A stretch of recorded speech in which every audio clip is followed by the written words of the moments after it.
up, MHU? Cincy here, coming at you guys real quick with the second installment of the Archer Watch. If you've been following along, you're familiar with what the Archer Watch is. Basically, I think the best way to compare it would be a Heisman for the league. And now when I say that, it's easy to think, well, the Heisman is like the MVP of like college football. This is a little different than the regular MVP award. You see, with the MVP award, every season it is given out. With this award, with the Archer award, we will only be giving it out once per cycle. And just like with the Heisman, how it keeps like a running standing, like, or it keeps like a running watch, like these players are on the Heisman watch. The players that we are talking about today, they are on the Archer watch. At the end of the entire cycle of Madden 19, the Archer watch, or the Archer award, will be given out to one player. The name of the Archer award, it is derived from probably the most memorable player from our first cycle, which was Dre Archer. He might not be memorable for the right reasons, but when we look back on him, we have not forgotten what he did. We most likely will not forget what he does. And that's really the premise of the Archer Award. We're looking for that player that is unforgettable. Not a player as in a human user, but a player within the game. And we're planning to do 3 of these this season. One at the beginning of the season, which we're covering right now, one in the middle of the season, and one at the end of the season. Now, not really much has changed since the end of the season. So it's not so much us trying to re-rank or reorder the list, but it's more along the lines, this installment is us looking at how the teams have changed, and if there's any change, any new player, any free agent signing, any draft pick that we look at and be like, maybe this guy. But the short list that we had at the end of season 1, Todd Gurley came in at number 5, Bradley Chubb at number 4, Ryan Shazier at 3, Corey Linsley at 2. Corey Linsley, offensive center. The dude played 824 snaps, gave up 0 sacks. The closest person to him on downs played regarding 0 sacks was Luke Jokel at 235 downs played. The moment Corey Linsley gives up a sack, though, he's off the list. And then number 1, the unquestionable, undoubted, untainted number 1, Tyreek Hill. And Tyreek's now got a ring in Madden 19, so like the proof's in the pudding. Like if these players, if they want to win the Archer Award, it's going to be hard to do without a ring. And Brett set the stage. Season 1, Tyreek is running miles ahead of everybody else. I got some flack on the Archer list or Archer watch at the end of last season, putting Todd Gurley in at number 5. Todd Gurley won our MVP, but was he really the MVP?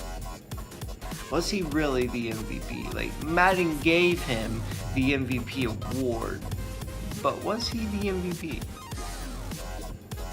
I don't know if he was. I think the most valuable player, Tyreek Hill. I have a question. Who would you be willing to give up more for in a trade? Tyreek Hill or Todd Gurley? Think about it. Think about it. I don't know. As for how I predict these top 5 going, honestly, I can see Todd Gurley surging ahead.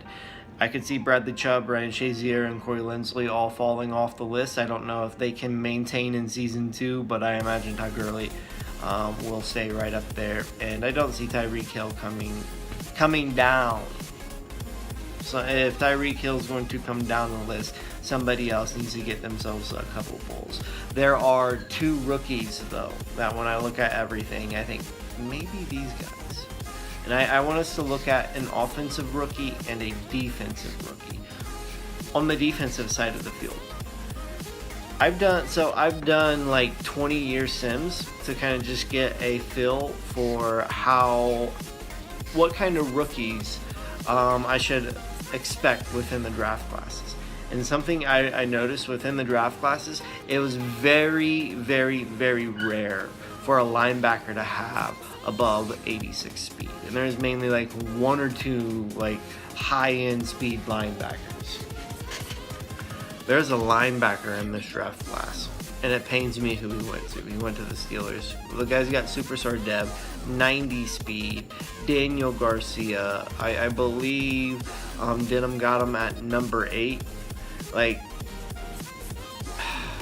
this linebacker is an absolute monster. He's not going to be getting at the quarterback, pass coverage linebacker. I know that's not everybody's fancy. But like, this linebacker is nice. And when I've done 20-year sims, the kind of linebacker he is and the way he looks, it is incredibly rare. Like, I think this linebacker may be better than like all of the linebackers in some of the 20-year sims I've done. Daniel Garcia is nice. If Lone can up his game, he came into the league with a lot of hype. This was his first season with us, or season 1 of Madden 19 was his first season with us, but he's got a lot of history with our peeps.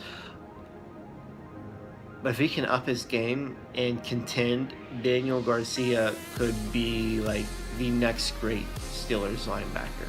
He could be a player that next Madden we look back on and we talk about, and like, this is the bar of what we look for within like our drafted linebackers per se. So I'm interested to see what Denim is going to do with Daniel Garcia. From what I hear, what I've heard through the rumor mill, Lone is moving from a 3-4, or not Lone, but Denim is moving from a 3-4 to a 4-3.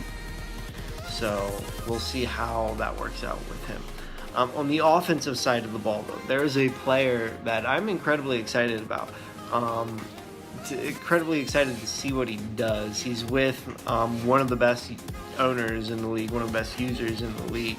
And if anybody can take this guy to the top, it is the guy that he got drafted to. And at first, like, it looked like he's going to be a big disappointment. This player was expected to go top 5. He was expected to go top 3. Many thought he was going number 1 overall. Zach Vasquez. It was expected that the Cardinals was going to draft him with either the first pick or the third pick. His quarterback, 98 speed.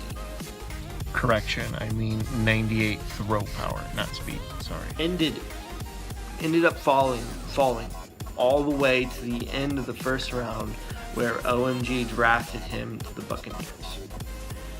And I think OMG set what he expected right off the bat. Hopped in the chat and said that Zach Vasquez was going to be the first Latino quarterback to win a Super Bowl. If OMG can accomplish this feat, like,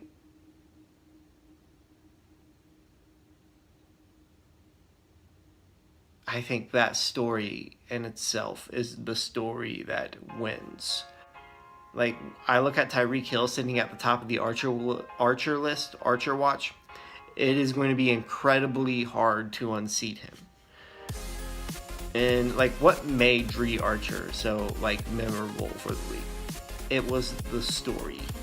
What makes Tyreek Hill so memorable? It's not so much the stats, I think it's the story. And the story is that Bread is not going to give up. Bread is going to destroy you with Tyreek Hill. You know it's coming, and there's nothing you can do about it. That's the story.